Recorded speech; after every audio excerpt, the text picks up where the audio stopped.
Here, look, Minister, I rise today to speak not just as a member of the Oireachtas, but like Senator Éireann, as a parent who has an acute knowledge of the system and the lack of services within it, the weekly, monthly, yearly fight for diagnoses for services.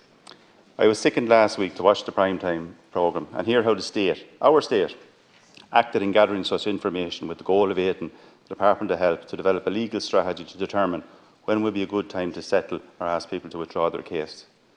Determine the mindsets of parents as they cope with the needs of their child, details of marriage difficulties among parents, details of possible addictions.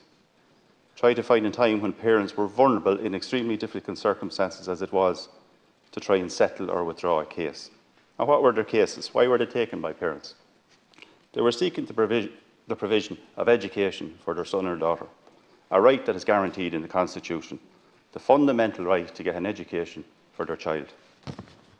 Have we made progress on the provision of education and education support since this period for children with autism? Yes, we have. We've had the provision of ASD classes, units and SNA support. But is it enough? No, it's not. Autism doesn't disappear or go away when a child finishes post-primary or primary school. Autism is a lifelong diagnosis, but there are no lifelong supports. The right of a person with autism in all areas of life are enshrined in the UN Convention on the Rights of Persons with Disabilities. However, we are far from seeing a society in which people with disabilities are ensured the same opportunities that those that are not. For people with autism, this causes difficulties in accessing education, labour market, lifelong supports, public services, housing, healthcare. It prevents them from fully participation in all areas of life. Minister, I have drafted a bill to provide equality of opportunity and treatment for persons with autism, from speaking with parents, advocacy groups, looking at best practice in other countries, and as a parent myself.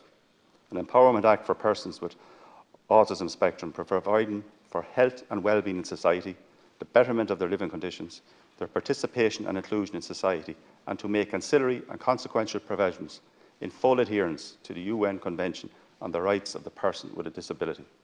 Minister, I ask you here personally that you and your officials would sit down, discuss this bill with me to make sure that it gets the support and doesn't hit the brick wall which the state builds to block what are fundamental rights for people with autism. The state needs to right a wrong. The state owes these men and women and their families an apology. We owe the families and all the children of children with autism an apology and answers. As I said, we need to right a wrong.